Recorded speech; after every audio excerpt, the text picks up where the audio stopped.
tout cas, je rappelle à nos téléspectateurs que nous recevions M. Alix Kizito Mulungi Bouangé. Il est le secrétaire politique en charge donc de la communication de l'UPG. Il venait nous parler des manifestations commémorant donc le premier anniversaire du décès du président de l'Union du peuple gabonais, Pierre Momodou. Merci et bonne festivité en tout cas. C'est nous qui vous remercions et nous vous invitons à nous accompagner dans cette manifestation. Comme toujours avec Gabon Télévision, vous restez avec nous pour la suite de ce journal et nous parlons donc des chantiers, les chantiers de l'émergence qui sont donc au cœur d'un voyage de presse organisé par le département communication de la primature.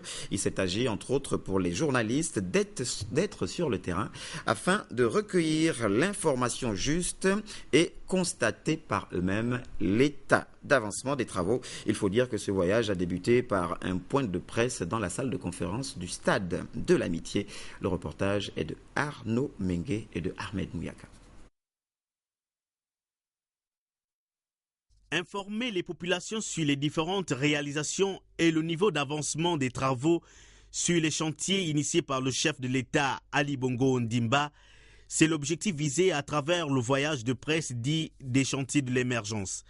Une initiative du Premier ministre, chef du gouvernement, Raymond Ndongsima, chargé de traduire en acte le programme de société du président de la République. La conférence de presse a marqué le début de ce voyage à travers les chantiers. Les organes de presse que vous représentez, quelle que soit leur forme, écrite ou audiovisuelle ou en ligne, constituent un repère pour chaque Gabonais. Et c'est pour ça qu'il est plus qu'utile qu'ensemble, on puisse renforcer cette collaboration, parce que vous n'êtes pas seulement notre relais, mais dans bien des cas souvent, vous êtes également notre source d'information. Le directeur général de l'Agence nationale des grands travaux s'est saisi de l'opportunité pour présenter aux journalistes quelques projets du schéma directeur Gabon émergent en matière de construction des infrastructures et a rappelé le rôle de l'ANGT. On veut que les compagnies extérieures, les investisseurs viennent et comprennent que le Gabon est un pays de paix, un pays solide, un pays d'avenir, un pays qui a des richesses exceptionnelles et un pays qui a une ressource naturelle enviée par plusieurs pays dans le monde. Ceci attire les investisseurs. Mais les investisseurs veulent voir, avez-vous des infrastructures pour me permettre d'aller dans ces endroits-là? Les journalistes ont par la suite visité les salles de classe du lycée du stade, des salles de classe climatisées en pleine transformation pour donner un cadre confortable aux apprenants. Et puis la construction des logements sociaux du côté d'Angonje, projet du chef de l'État, il prend corps au fur et à mesure.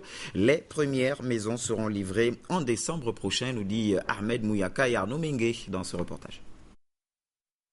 Même si la carence des parcelles constitue un obstacle majeur, la volonté et l'engagement des plus hautes autorités de construire des logements sociaux sur ce site restent déterminantes, comme le témoignent ces maisons modèles d'Angonje. Ce sont des maisons, donc un peu l'ensemble complet. Le total de tout cela, ça va monter près de 700 maisons qui vont être seulement dans cet endroit. Vous avez la parcelle 10, la parcelle 3.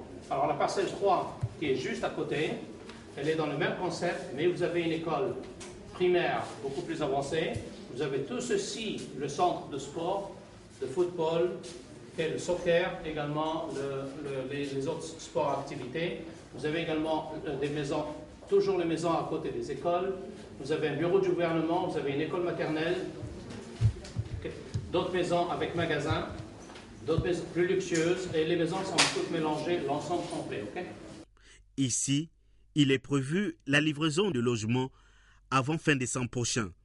7 000 à 8 000 employés seront sur le terrain pour accélérer la construction des maisons.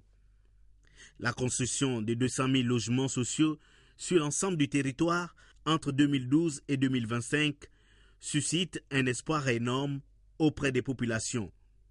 Seulement, la question qui taraude les esprits est celle de savoir si ces futures maisons seront livrées dans les délais et seront accessibles aux Gabonais à faible revenu.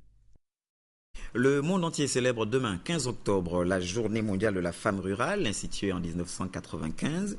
Chez nous, les manifestations ont été reportées au 20, 21 et 22 de ce mois dans la localité de Bifoun, dans le Moyen-Ogooué.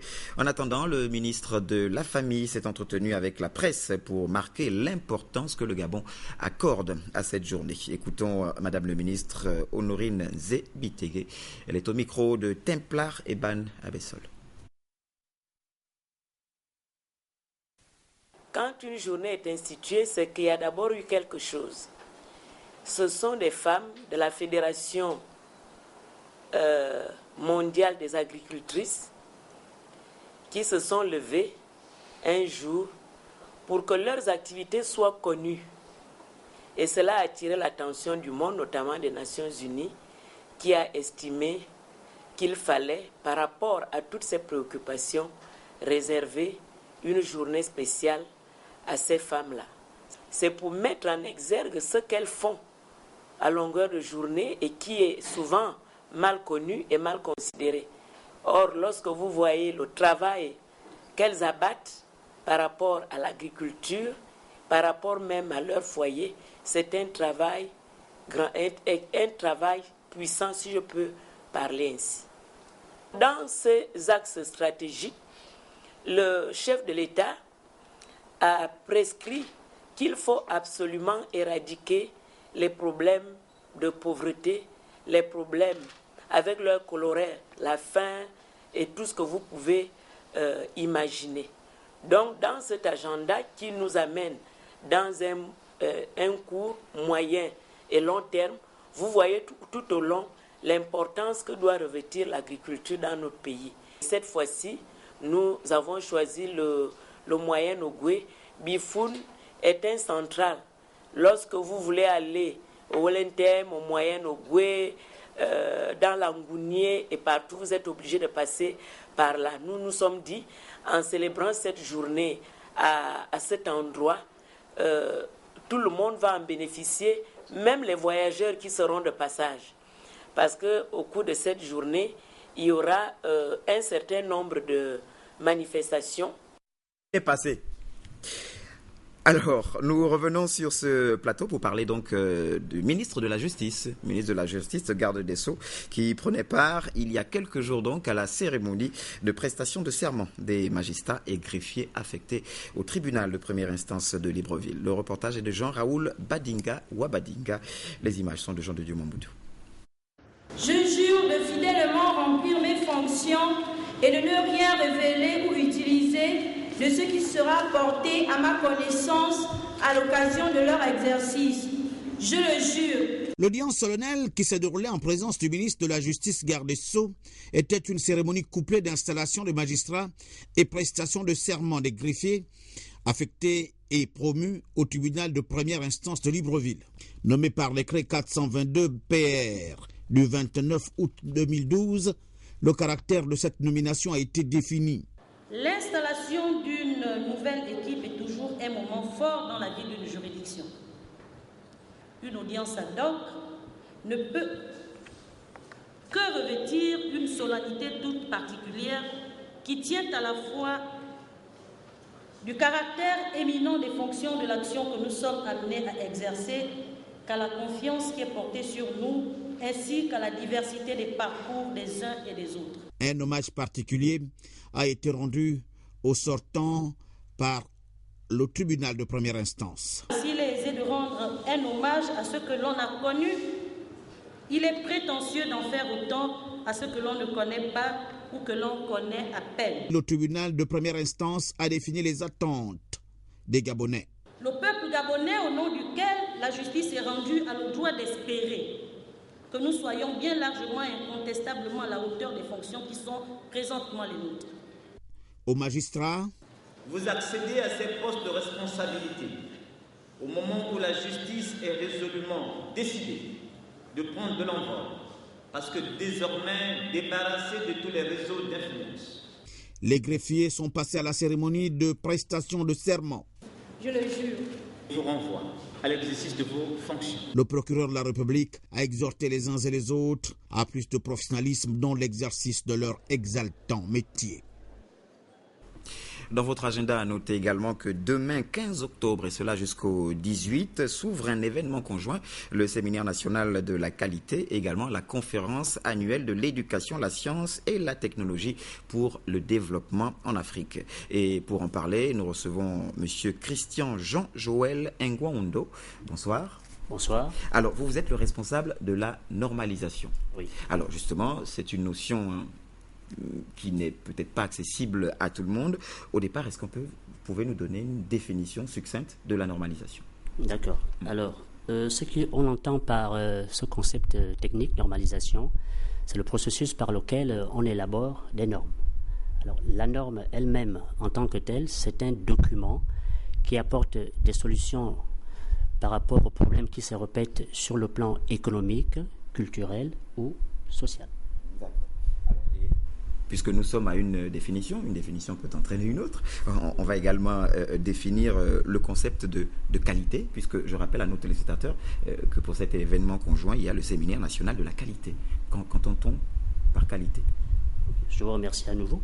Alors, le concept de qualité, pour le définir de façon succincte, alors, la qualité d'un produit ou d'un service, parce que ce qu'il faut retenir, c'est que le concept de qualité repose d'abord sur le respect scrupuleux de la conformité, donc des exigences qui sont contenues dans ce document que l'on qualifie de normes. Alors, la qualité ici doit être vue comme un bien ou un service qui respecte cette conformité afin de faire de telle sorte que le client, ou du moins le consommateur ou l'usager, soit protégé en permanence. Alors, est-ce que finalement il y a une interdépendance entre ces deux notions? Autrement dit, quel est le lien entre la normalisation et la qualité finalement? Alors, le lien que l'on peut faire entre ces deux concepts techniques, c'est que pour qualifier un bien ou un service de qualité, la présomption de qualité va reposer en grande partie sur la mise en œuvre ou l'utilisation de la norme qui exige qu'il y ait des exigences auxquelles on doit se conformer pour produire des biens de qualité. Merci en tout cas pour la clarté de vos explications. Avant de nous séparer, simplement revenir sur l'événement de demain. Oui, tout à fait. Et lancer votre appel. Ok, alors demain, il se tiendra donc deux manifestations conjointes. La Semaine nationale de la qualité, édition 2012, qui débutera à 8h30, à partir de 8h30.